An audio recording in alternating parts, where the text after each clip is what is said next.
क्या आप एसएससी में सिलेक्शन चाहते हैं या फिर रेलवे में सिलेक्शन चाहते हैं या फिर बैंकिंग में सिलेक्शन चाहते हैं तो एक टॉपर की तरह सोचें और पढ़ें और कड़ी मेहनत करें तो नेक्स्ट टॉपर आप हो सकते हैं। Hey hi guys, welcome to back my channel Indian exam की पढ़ाई में। दोस्तों मैं सत्येंद्र कुमार। दोस्तों यहाँ पर मैं मैथ और रीजनिंग की पार्ट वाइज वीडियो दे रहा हूँ दोस्तों। और ये जितनी भी वीडियो दे रहा हूँ दोस्तों, ये सभी एसएससी जीडी का जितना भी पूरा सिलेबस है उसको देख कर वीडियो ला रहा हूँ दोस्तों। जिससे क्या है कि आपका जो भी एग्जाम होने वाला है जनवरी से मार्च के बीच जो भी डेट आएगी उसके लिए आप दिसंबर से पहले ही पूरी तरह से मैथ और रीजनिंग में तैयार हो जाएंगे यदि आप मेरे रेगुलर वीडियो देखते गए। मैं यकीन से कहता हूं आपको मैथ और रीजनिंग में कोई क्वेश्चन ऐसा नहीं होगा कि नहीं आएगा। आप सभी क्वेश्चनों को बहुत ही आसान और सेकंडों में कर लेंगे। इसलिए आप हमारे चैनल पर नए हैं तो चैनल को सब्सक्राइब जरूर कर लें, क्योंकि मैं इसमें अति महत्वपूर्ण प्रश्न करवाता हूं दोस्तों जो बार बार आपके परीक्षाओं में पूछे गए हैं और ये सभी एग्जाम के लिए बहुत ही महत्वपूर्ण है, क्योंकि सेम ऐसे ही question NTPC, railway, group D, तो इन सभी की दृष्टि से बहुत इंपॉर्टेंट है। और इन सभी को दोस्तों मैं सबसे आसान और इजी ट्रिक में बताता हूँ। तो आइए दोस्तों यहाँ पे हम क्वेश्चन करते हैं। तो ये मेरा क्या है, मैथ का पार्ट 3 है। यदि आपने इसके पहले पार्ट नहीं देखे तो जाके जरूर देखना। तो देखिए दोस्तों यहाँ पे पहला क्वेश्चन है, ये इंपॉर्टेंट क्वेश्चन है और पिछले साल ये पूछा गया क्वेश्चन है। तो देखिए जब भी इस प्रकार के क्वेश्चन आएंगे तो आप कैसे करेंगे। सबसे पहले क्या किया करिए कि आप क्वेश्चन को अच्छे से पढ़िए और उसे समझने की कोशिश किया करिए। ठीक, देखिए क्वेश्चन क्या कह रहा है। क्वेश्चन कह रहा है सबसे बड़ी संख्या निम्न में से कौन सी है जिससे 146, 248 और 611 को विभाजित करने पर शेष फल क्या आ रहा है, 2, 8, 11 आता है। ठीक, अर्थात जो संख्या होगी उसमें 146 में यदि भाग दे रहे हैं तो क्या आ रहा है, शेष 2 आ रहा है। और उसी से 248 में भाग दे रहे हैं तो 8 आ रहा है शेष। और 611 में भाग दे रहे हैं तो कितना आ रहा है, यहाँ पे 11 शेष बच रहा है। ठीक, तो वह संख्या क्या होगी पता करना है हमें। तो बहुत ही आसान है दोस्तों, बहुत ही आसान तरीका बताऊंगा। देखिए दोस्तों यहाँ पे जो 146 में भाग देने पे क्या शेष बच रहा है, यहाँ पे 2। तो यदि हम 146 में 2 घटा दें तो शेष फल कुछ नहीं बचेगा, अर्थात पूरी तरह से विभाजित हो जाएगा। तो हम क्या करेंगे, यहाँ पे 146 में 2 घटाएंगे और इसी तरह 248 में क्या घटाएंगे, 248 में हम यहाँ पे क्या शेष 8, तो 8 इसमें घटा लेंगे। और फिर क्या है अगले 611 है, हम 611 में क्या करेंगे, यहाँ पे 11 घटा लेंगे। अब देखिए दोस्तों यहाँ पे हम घटाएंगे तो क्या बचेगा, यहाँ पे 146 में 2 जाएगा तो यहाँ पे 144 आ जाएगा। ठीक, और यहाँ पे 248 में 8 जाएगा तो यहाँ पे क्या बचेगा, यहाँ पे 240 बचेगा। ठीक, और फिर यहाँ पे 611 में हम 11 घटाएंगे तो क्या आएगा, यहाँ पे 600 आएगा। ठीक, तो अब इस प्रकार से जो संख्या आई 144, 240 और 600 में, अब उसी संख्या से भाग देंगे तो शेष क्या आएगा, कुछ भी नहीं आएगा, अर्थात संख्या क्या होगी, पूरी तरह से कट जाएंगी ये। ठीक, तो देखिए दोस्तों इसको दो तरह से लगा सकते हैं। पहला कि आप ऑप्शन के थ्रू लगा सकते हैं। तो देखिए दोस्तों इसको दो तरीके से लगा सकते हैं। पहला ऑप्शन के थ्रू, ठीक।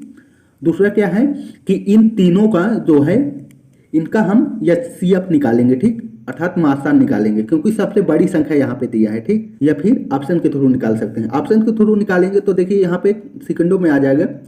यहाँ पे देखिए 144 तो इसमें भाग जाएगा नहीं तीनों में, और ना ही ये पूरी तरह से इससे कट जाएगा। ठीक, और इसी तरह 600 से भी आप भाग देंगे इन तीनों में तो ये बड़ी खुद संख्या है, तो भाग कहाँ से जाएगा, दशमलव में जाएगा, तो ये तो हो ही नहीं सकता। अब यहाँ पे आप 45 से भी क्या करेंगे, भाग देंगे इन तीनों में, तो पूरी तरह से नहीं कटेगा, कुछ ना कुछ शेष जरूर आ जाएगा। ठीक, तो इस प्रकार से क्या होगा, 45 भी गलत हो जाएगा। तो यहाँ पे आप 24 से जब भाग देंगे दोस्तों, तो जब 24 से भाग देंगे तो ये संख्याएं क्या होंगी, तीनों पूरी तरह से कट जाएंगी। ठीक, तो तब हमारा क्या हो जाएगा आंसर, यहाँ पे पहला ऑप्शन सही हो जाएगा। ठीक, और दूसरा तरीका जो है मैं बता रहा हूँ क्या करेंगे आप, 146 में हम 2 घटाए हैं, कितना आया था, 144। ठीक, तो हम यहाँ पे 144 और 240 और 600 का तीनों का क्या एचसीएफ ज्ञात करेंगे, मासा क्या होगा तीनों में। तो इसके लिए हम इसका गुणनखंड सबसे पहले करेंगे। देखिए यहाँ पे करेंगे तो आप क्या होगा, 2 7 14, 2 दूना 4, 72 आएगा। फिर 2 से जाएगा, 2 3 6, 2 6 12, ठीक, 36 हो जाएगा। फिर 2 से जाएगा, 2 1 के 2, 2 8 16। फिर 2 से जाएगा, 2 9 18 और 3 से जाएगा, 3 3 का 9, 3 1 के 3, अर्थात इतना आएगा। ठीक, अब यहाँ दूसरी संख्या क्या थी हमारी, 240, क्योंकि 248 में 8 घटा दिए तो 240 है। तो हम 240 का क्या करेंगे, सबसे पहले गुणनखंड निकालेंगे। तो सबसे पहले 2 से भाग देंगे तो 2 1 के 2 होगा, 2 दूना 4 जीरो होगा, ठीक। फिर ये जाएगा 2 से, 2 छंग 12 जीरो, ठीक। 2 तिहाई 6 30 हो जाएगा, 2 इक्के 2, 2 पंचे 10 15 हो जाएगा। फिर 3 से जाएगा, 3 पचे 15, फिर 5 से जाएगा, ठीक। तो इस प्रकार से इसका गुणनखंड ये आ गए। अब देखिए यहाँ पे क्या है 600, ठीक, क्योंकि 611 में 11 घटा देंगे। देखिए 2 तिहाई 6 जीरो जीरो, फिर से 2 जाएगा, 2 इक्के 2, 2 पंचे 10 जीरो, ठीक। अब देखिए 2 सत क्या होगा 14 और 2 पंचे क्या होगा 10। अब देखिए यहाँ पे फिर किससे जाएगा, ये 3 से जाएगा, ठीक। 3 दूनी 6, 3 पचे 15, ठीक। अब यहाँ किससे जाएगा 5 से, 5 पचा 25, 5 इक्के 5। तो अब देखिए दोस्तों यहाँ पे मासा निकालने के लिए हम क्या करते हैं, आप पिछली क्लासों में पढ़े होंगे। तो यहाँ पे जो तीनों में होता है वही मासा हो जाता है। तो देखिए यहाँ पे पहले हम देखें, यहाँ पे 2 है, यहाँ भी 2 है और यहाँ भी 2 है। तो हम यहाँ पे एक 2 ले लेंगे, ठीक। अब फिर यहाँ पे गुणा करेंगे। अब दूसरा क्या है, इसमें 2 है, इसमें भी 2 है और इसमें भी 2 है। तो फिर एक बार 2 भी ले लेंगे, ठीक। अब आगे क्या है, इसमें फिर है 2 है, इसमें भी क्या है 2 है और इसमें भी 2 है। तो फिर एक बार क्या लिखेंगे 2। अब देखिए यहाँ पे 2 इसमें है, इसमें 2 है, इसमें 2 नहीं है, ठीक। 3 है तो इसे नहीं लेंगे, ठीक। जब तीनों में होगा तभी लेंगे। यहाँ पे फिर 3 को चेक करेंगे, 3 है इसमें भी 3 है और इसमें भी 3 है। तो हम यहाँ पे 3 भी ले लेंगे, ठीक। अब देखिए यहाँ पे 3 है, इसमें 3 नहीं है और इसमें भी 3 नहीं है, ठीक। तो यही क्या होगा दोस्तों, इसको गुणा कर लेंगे तो हमारा जो आएगा क्या होगा, वो संख्या मिल जाएगी। देखिए 2 दूना 4 दूनी 8 त्रिक 24, अर्थात कितना आएगा 24। तो देखिए दोस्तों यहाँ पे जो 24 आए यही क्या होगा, हमारा सबसे बड़ी संख्या हो जाएगी जो आंसर होगा। तो यहाँ पे ऑप्शन नंबर कौन सही हो जाएगा, यहाँ पे ए ऑप्शन सही हो जाएगा दोस्तों। तो देखिए दोस्तों यहाँ पे अगर इस प्रकार से आप पता करेंगे तो बहुत ही टाइम लगेगा आपको। यदि आप ऑप्शन के थ्रू जैसे पहले बताया कि भाग दे के पता करेंगे तो इस तरह से आपको तुरंत आंसर निकालेंगे। तो आइए दोस्तों यहाँ पे नेक्स्ट क्वेश्चन करते हैं। तो देखिए दोस्तों यहाँ पे दूसरा क्वेश्चन है, ये इंपॉर्टेंट क्वेश्चन है, मोस्ट इंपॉर्टेंट क्वेश्चन है और ये भी पिछले साल पूछा गया है आपके एसएससी जीडी में ही। दोस्तों देखिए कैसे करेंगे, बहुत ही आसान तरीका बताऊंगा, सेकंडों में आंसर निकालेंगे। देखिए यहाँ पे सबसे पहले क्वेश्चन को ध्यान से पढ़िए। क्वेश्चन कह रहा है 60 लीटर के एक मिश्रण में दूध और पानी का अनुपात जो दिया है क्या है 2:3 है। तो मिश्रण में पानी की मात्रा कितनी है पूछ लिया है दोस्तों। तो देखिए दोस्तों कैसे करेंगे, यहाँ पे हम अनुपात जो दिया है उससे निकालने की कोशिश करेंगे। देखिए 2:3 दोनों का अनुपात दिया है, दूध और पानी का। यहाँ पे दूध और पानी दोनों का अनुपात दिया है, ठीक। तो देखिए जो पहला है क्या है, मिल्क है, ठीक। और ये जो दूसरा अनुपात है क्या है, वाटर है, ठीक। तो इन दोनों अनुपात को यदि हम जोड़ेंगे तो क्या आएगा, यहाँ पे 3 तो क्या होगा दोस्तों, यहाँ पे 5 आ जाएगा, ठीक। अर्थात जो 5 है दोनों को मिश्रण ही तो दिया है, यहाँ पे क्या है 60 है, ठीक, 60 लीटर।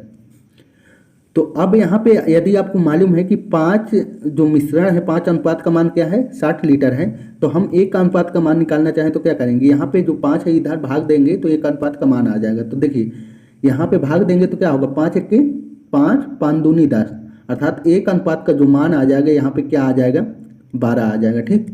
तो यहाँ पे किसकी मात्रा पूछा है, यहाँ पे मिश्रण में पानी की मात्रा पूछा है। तो पानी यहाँ पे वाटर ए है 3 है, ठीक, 3 अनुपात में है। तो यहाँ पे देखिए 1 अनुपात का मान क्या है 12 है।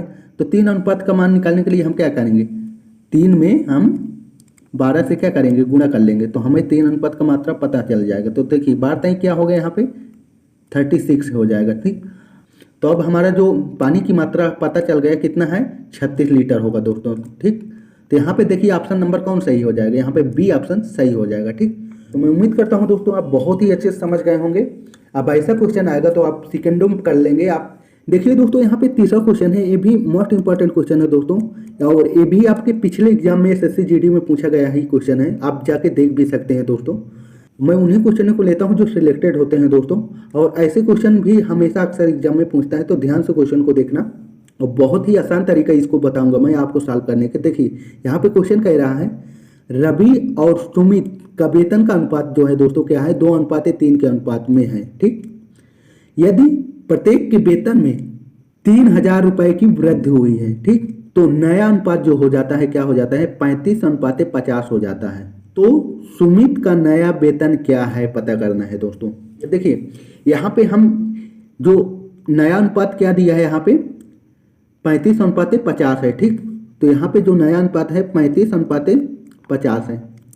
अब यदि इन दोनों का डिफरेंस जो अनुपात में है हम निकाले तो क्या होगा, यहाँ पे 35-50 का डिफरेंस निकालेंगे तो यहाँ पे 5 आएगा। ठीक, अर्थात जो 5 अनुपात आ रहा है दोस्तों, ये किसके कारण आ रहा है, ये 3000 की वृद्धि हो जाने से आ रहा है। ठीक, तो यहाँ पे हम 1 का अनुपात निकालेंगे तो दोस्तों क्या हो जाएगा, यहाँ पर हम फिर 5 से इतने में भाग देंगे तो कितने बार जाएगा, 5 छक्का 30 अर्थात 600 आ जाएगा। ठीक, अब यहाँ पे दोस्तों क्वेश्चन को ध्यान से पढ़िए, पूछ के आ रहा है तो सुमित का नया वेतन क्या है। तो देखिए सुमित दूसरा अनुपात है, तो यहाँ पे तीसरा है, तो यहाँ भी क्या होगा, दूसरा ही अनुपात होगा, तो अर्थात सुमित का जो अनुपात क्या है 50 है। ठीक, तो यहाँ पे हमें सुमित के निकालने के लिए हम 50 में क्या करेंगे, 600 से गुणा कर देंगे, तो हमारा सुमित का क्या होगा, वेतन पता चल जाएगा नया वाला।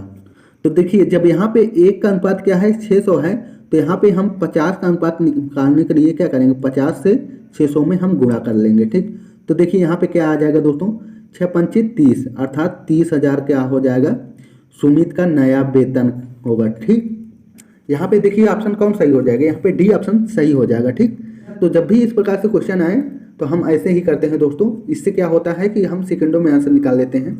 तो मैं उम्मीद करता हूँ दोस्तों आप बहुत ही अच्छे से समझ गए होंगे ये क्वेश्चन, और अब ऐसे क्वेश्चन आएगा तो आप जरूर कर लेंगे। और दोस्तों आप ये भी मुझे बताएं कि आप किस चैप्टर में वीक हैं, मैं उसकी वीडियो और ज़्यादा लाऊं, जिससे क्या है कि आप उसमें और स्ट्रांग हो जाएं। तो आइए दोस्तों नेक्स्ट क्वेश्चन करते हैं। तो देखिए दोस्तों यहाँ पे चौथा क्वेश्चन है, ये भी मोस्ट इंपॉर्टेंट क्वेश्चन है, और ये भी आपके पिछले एग्जाम से लिया हूँ जो पूछा गया है क्वेश्चन दोस्तों, तो मोस्ट इंपॉर्टेंट क्वेश्चन है। क्वेश्चन को ध्यान से समझिए और इसका भी आंसर आप सेकेंडों में निकालेंगे। देखिए सबसे पहले क्वेश्चन को पढ़िए क्या कह रहा है। यहाँ पे क्वेश्चन कह रहा है एक्स वाई और जेड के बीच 4600 की राशि 1/2 अनुपात 2/3 अनुपात 3/4 के अनुपात में वितरित की गई है। ठीक, तो वाई भाई का हिस्सा कितना है, तो जो वाई व्यक्ति होगा उसका हिस्सा कितना है पूछ रहा है। ठीक, तो बहुत ही आसान है दोस्तों, देखिए कैसे करेंगे। यहाँ पर आप देखें तो एक्स वाई जेड जो तीनों व्यक्ति हैं, इनका तीनों का जो राशि है कितना है, 4600 है। ठीक, तो देखिए यहाँ पे जो अनुपात है यहाँ से निकालेंगे हम 1/2 अनुपात 2/3 अनुपात 3/4 अनुपात में है। ठीक, तो देखिए दोस्तों इसको हम सबसे पहले जो बट्टे में संख्या है इसको हटाने के लिए अनुपात में हम क्या करेंगे, हम ऊपर इसमें किससे गुणा कर दें कि जो नीचे संख्या है तीनों कट जाएं। तो देखिए इसके लिए पता करने के लिए, संख्या निकालने के लिए हम 2, 3 और 4 इन तीनों का क्या करेंगे, एलसीएम निकाल लेंगे। क्या होगा, तो देखिए इन तीनों के एलसीएम निकालेंगे तो देखिए 4 तय क्या होगा, यहाँ पे 12 आएगा इनका तीनों का एलसीएम। यदि आपको एलसीएम निकालना नहीं आता तो एलसीएम निकालने की बहुत ही शॉर्ट ट्रिक बताया हूँ दोस्तों, आप मेरी वीडियो जाके चैनल में देख सकते हैं। तो देखिए यहाँ पे एलसीएम क्या है, 12 है। तो अब हम यदि ऊपर 12 में सभी में गुणा कर लें तो जो नीचे संख्याएं हैं हट जाएंगे। ठीक, तो यहाँ पर अब 12 को 1 में गुणा करेंगे क्या होगा, 12 होगा, 12/2 अनुपाते, और फिर 12 को 2 में गुणा करेंगे तो क्या होगा, 12×2 24/3 अनुपाते, अब 12 तय क्या होगा जाएगा 36/4। ठीक, तो इतना आपको समझ आ गया होगा दोस्तों। देखिए अब इसमें जो कट रहा काट देंगे, 2 से 12 कट जाएगा, 2 × 12 और 3 से 24, 3 × 8 24 और 4 से 36, 4 × 9 36। तो यहाँ पे क्या आ गया 6:8:9। ठीक, तो यहाँ पे हमारा क्या आ गया अनुपात 6:8:9। ठीक, तो अब देखिए इन तीनों को हम क्या करेंगे, इन तीनों के अनुपात को जोड़ लेंगे, क्योंकि इन तीनों का क्या है दोस्तों, यहाँ पे धनराशि दी है तभी हम मान निकाल सकते हैं यहाँ पे। तो तीनों के जोड़ेंगे तो क्या होगा, 8 × 6 = 14, 9 कितना होगा यहाँ पे 23 आ जाएगा। ठीक, इन तीनों का योग जो होगा क्या होगा यहाँ पे 23 होगा। अब देखिए इन तीनों का योग ही क्या दिया है, धनराशि पूरे तीनों को मिला के क्या है यहाँ पे 4600 है दोस्तों। ठीक, अर्थात यहाँ पे 23 अनुपात का मान क्या है 4600 है। हम 1 अनुपात का मान निकालने के लिए क्या करेंगे, यहाँ पे 4600 में हम 23 से भाग दे देंगे। ठीक, तो देखिए यहाँ पे कितनी बार में कट जाएगा, यहाँ पे 23 से 46 2 बार में कट जाएगा, तो यहाँ पे क्या आ जाएगा दोस्तों, यहाँ पे क्या आ जाएगा 200 आ जाएगा। ठीक, तो 1 अनुपात का मान कितना आ गया, यहाँ पे 200 आ गया। ठीक, तो देखिए जब 1 अनुपात का मान 200 है तो हमें पूछा किसका है दोस्तों, यहाँ पे y का हिस्सा, y कहाँ पे है, बीच में है। ठीक, बीच में अनुपात ये होगा तो इसका बीच में क्या है 8 आएगा। ठीक, तो 8 का अनुपात हमें पूछा है क्या होगा, तो देखिए 1 अनुपात का मान 200 है तो 8 का मान कितना होगा, 8 अनुपात का मान 8 से इसमें गुणा कर लेंगे, 8 दूनी क्या होगा यहाँ पे 1600 आ जाएगा। ठीक, तो इस प्रकार से जो y का हिस्सा होगा दोस्तों कितना हो जाएगा 1600। तो यहाँ पे देखिए ऑप्शन कौन सही हो जाएगा, यहाँ पे बी ऑप्शन सही हो जाएगा। ठीक, तो मैं उम्मीद करता हूँ दोस्तों ये भी क्वेश्चन आप बहुत ही अच्छे से समझ गए होंगे। अब ऐसा क्वेश्चन आएगा तो आप जरूर कर लेंगे। तो दोस्तों वीडियो समझ आती हो, वीडियो अच्छी लगती हो और आप तैयारी के लिए सीरियस हैं तो हमारे चैनल को जरूर सब्सक्राइब करिए और बेल आइकन की घंटी को जरूर दबाइए।